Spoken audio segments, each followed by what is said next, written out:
Hello, this is Greg. Today I have a new multimeter. This guy right here. I got the DM40A from Alien Tech. Standard package. It came just with the box. That's it. It was nicely packaged. I mean, it came in really good shape. No paperwork. Had this, which you can download a user's manual on, which I will show you. Had a very nice braided charging cord, nice multimeter tips, big thick cords, uh, nice caps, and a signal generator and oscilloscope with a little screwdriver amenities. So let's go over to where I got it from, the desktop right here, Amazon, $99. So that's where I got it. And then the reason why I'm buying it is Richard is now using this one for his electronics repair uh, program. And I find for myself, if I'm using the same thing that the guy is using, it just helps me learn better, make sure I'm seeing the same numbers. It's just easier for me. I wish he would stop buying them because my drawer is getting full. Or pick one and stick with it. Either way. So let's go back to the overhead. Now, oh, one more thing. One more thing. The user's manual. It is, you can, when you get it, it's nice color. There's one for the multimeter, covers all the vital statistics. This one is right here. I have the DM40A, and it's basically a 40,000 count multimeter. It has everything that the rest of them do. The biggest significance is that with the other, I think the C, you can see if you're reading DC, you can see AC bleed through, which I think that would be very valuable for somebody that does that kind of work. I just realized I have my beanie on. Take that off. So it's cold outside. Anyway, so that's what I have, and that's that manual. Whoops, and then this is the oscilloscope. Both of them nice color, seem to be very complete. I went through parts of them. Very explanatory. Good. So even if you got the paper one, I would still download these because that way you can't mess up these pages or anything. You can't lose this book. Well, I suppose you could still lose it. You could lose the data. So let's go into this. Okay, it has in the top charging port, a little light to tell you that it's charging, a out for your signal generator, and in for your oscilloscope. You push the button here on the side, it comes on. You go into the menu. If you in settings, I already have mine set up, English, power, 10 and 10 for me, start page, multimeter, but you can choose any of the four. Can I come down closer on that? I can. I have my volume at 100%, my backlight at 79. I left the anti-drop on. What that does is it locks up some relays inside, gives you a more stable reading, but it takes more battery power. I'm just leaving it on now. I've done it both ways, and you can see a little bit of a difference, but the bulk reading seems to be the same. And then this is about the device. Back into menu. We're going to start with the multimeter. We'll just jump right into the volts. So let's go back up here to 15. And volts DC, 9.1. Beautiful. Push this button again. AC. Let's get some power going here. Stick this in your AC plug. Make sure you don't touch the wires. 60 hertz, 125 volts at 50% duty cycle. That's AC. Okay. I'm going to, I'll pull out my little milliamp meter in a minute, but let's go right straight to the ohms. All touch screen too. It's very, very nice. It's very all touch screen. Now on ohms, this is a 0.1 resistor. Look at that, 0.6. Now, I've messed around with this a little bit. If you stick your probes together, let it settle in. Oh, let's hit one. That zeroes it, and you can get a way closer reading. Jumps around a little bit. I don't know if it makes that big of a difference or not, but here's an important point. When you do that, if you go into the menu, it limits you to 400 ohms. There we go. It limits you to 400 ohms. So you just hit auto, and it's back the way it was. As soon as you hit auto, it just locks it back in. See, it just goes back to auto. So I'm just going to leave it just like that's fine for me. I mean, that gives me the reading I want. You know, it's very close. Now we'll go to 1K, 0.98, a 10K, 9.9, a 100K, or ohm, sorry. This is a 100 ohm. That's mixed. That should be on the other end of the thing. Anyway, it's a 100 ohm. Very nice. Here is a 1 mega ohm. And yes. Now we'll go into diode mode. And this is a Schottky diode. Oops, when I did that, you kind of lost. There we go. This is a oops, change my ends here. Schottky diode. Now listen, you get 2 beeps on a Schottky. And 0.19. A Zener, you get 1 beep. Oop, and you get the 0.7. The standard ones, 1 beep and a 0.5. Now this right here is an optocoupler, and it has a is that 3 beeps? It has like a little infrared or something in there. But that's a way that you can at least check. And I know that this octocoupler works. So I don't know if that's going to be a good test to test whether it's a good octocoupler, because you still have to check the other end. But at least it's a test that says, hey, this is doing what the other ones do. So that's kind of cool. And then we'll go into the diodes, or excuse me, the LEDs. You got the white LED. There we go. 2.5, yellow, 1.8, blue, 2.5, red, 1.8, and green, 2.3. And then you just go into capacitance right here. Just push the button. And this one here is, oh, now on capacitance, this is interesting. See how it says that 27? If you hit the REL in this one, it zeroes it out. It kind of stays right there at 0 too.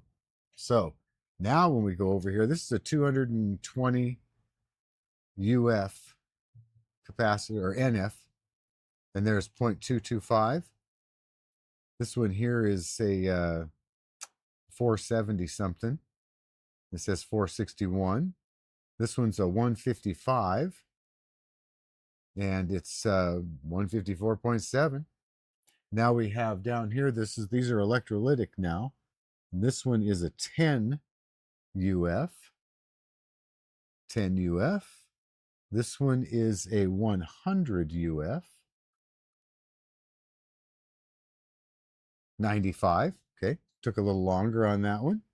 This one's a 1000.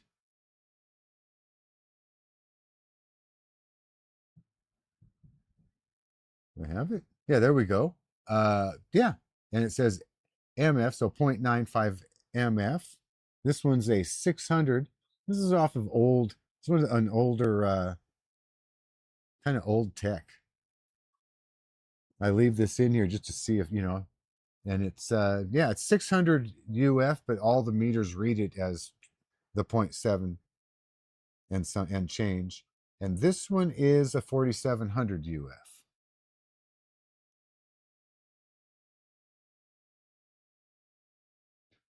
Well, it's taking a long time.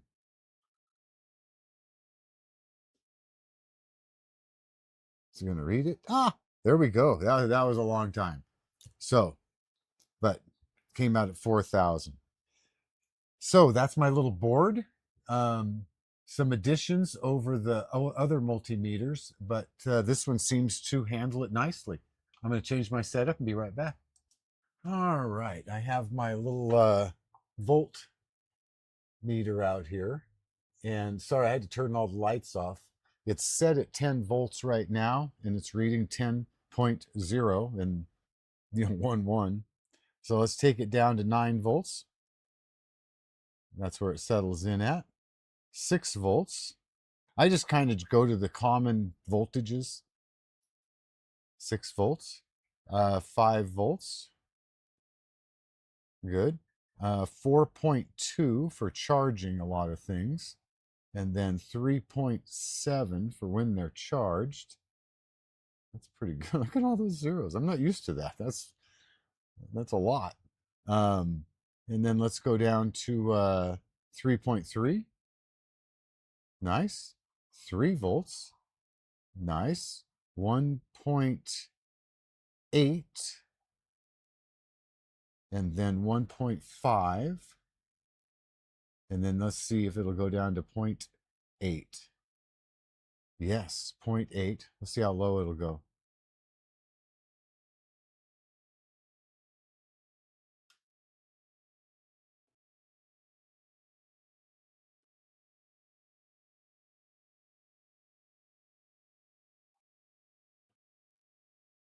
Okay, 0 is reading minus 438. So let's go up 1. Yeah, we got new digits here at the low end. So 195. So interesting. Okay, good to know. Let's see, when does it go back to volts? 4.9. At 5 volts, it goes back to volts. Okay, all right, or around there. Okay, good. Let's change up to first. Well, we'll do this first and switch there, and then change the leads and go to milliamps. Okay. It says 20 on here. It's hard to read, but 19.98. Let's go down to 15. Just kind of cut it in quarters and see how the readings set in. 14.95. Let's go down to 10.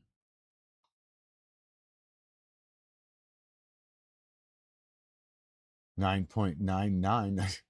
That's, can't you could get a little closer, but not by much. All right, and 5.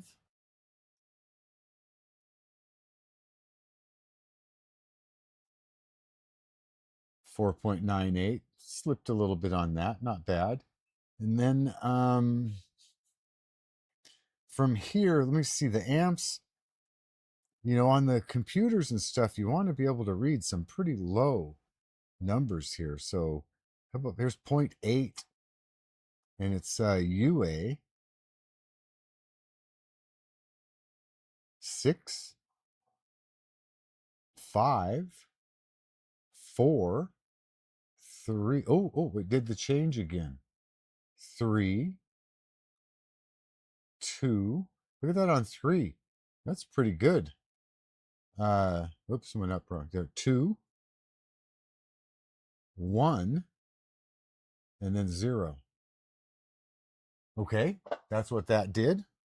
Oh, that's the amps. Okay, I'm going to pause and set up the signal generator and oscilloscope and just show you what I can show you. Okay, here is my oscilloscope probe, and it goes into the one that says OCS.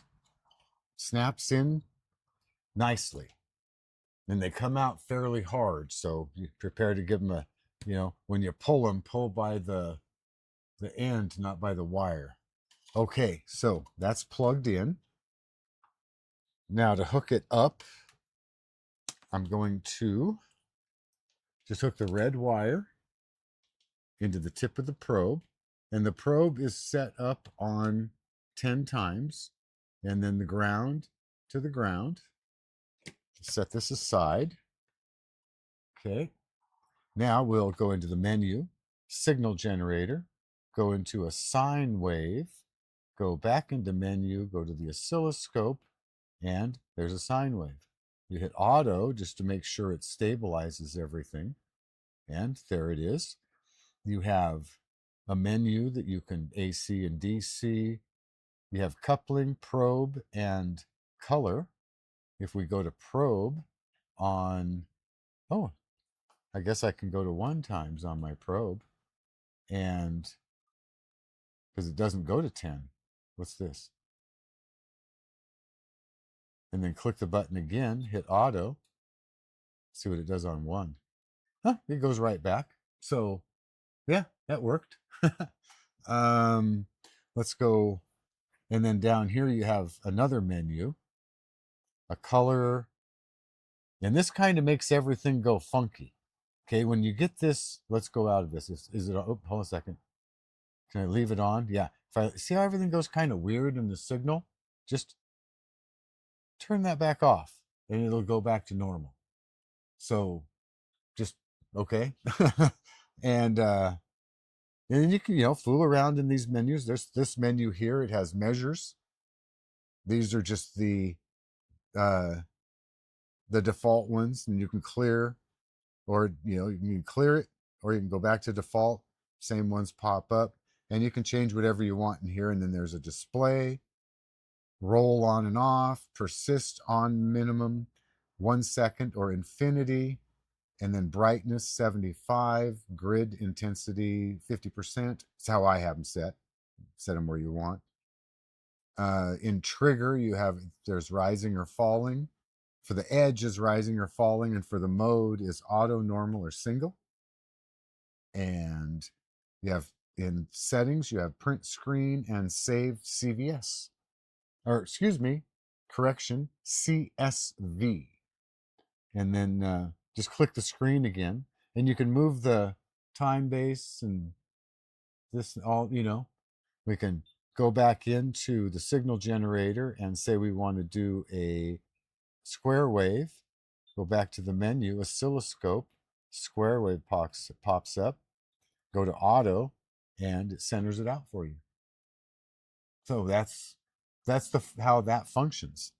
Now there's some other things. When we go back into the menu, into the multimeter, in the volts, there's a menu that you can go into. 400 volts auto, AC, DC, so you can switch the AC and DC in there.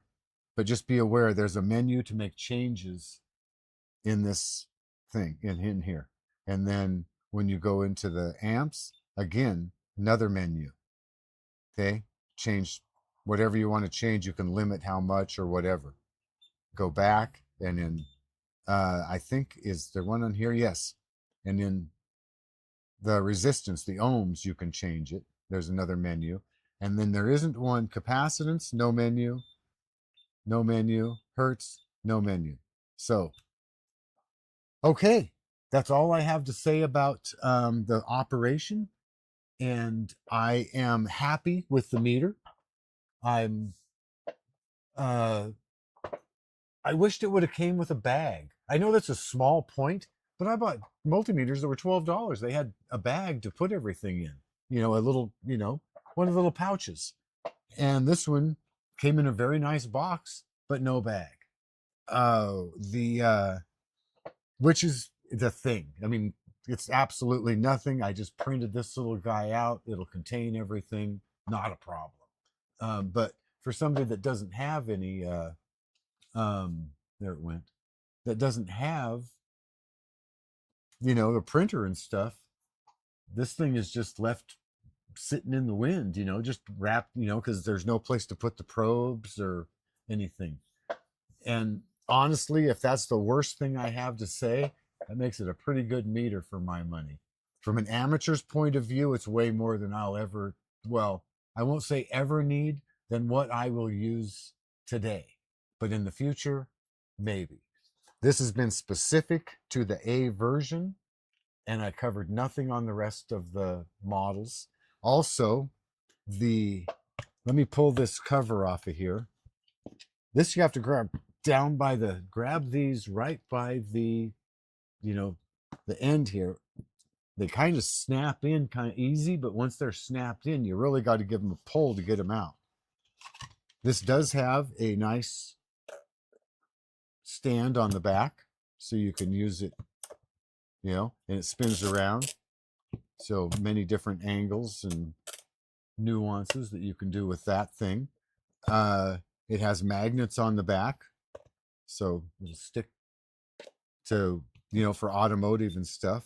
And then I'm going to go ahead and turn it off. And then I just turned it right back on as soon as I did that. And this is what it looks like out of the cover. Still not a bad looking little unit. You know, it doesn't look all funky or anything like some of them. It still looks pretty nice, and it still has a decent feel to it. So I think that that's all I have to say about this. There are many reviews out there. I just made this one to cover one from my point of view and as a reference in the future to look back at how the stuff works. If I sit around for a summer and don't use it, it's nice to just watch a half-hour video and figure it out again. I hope this helps someone somewhere make a decision somehow. Thanks for watching. Have a great day.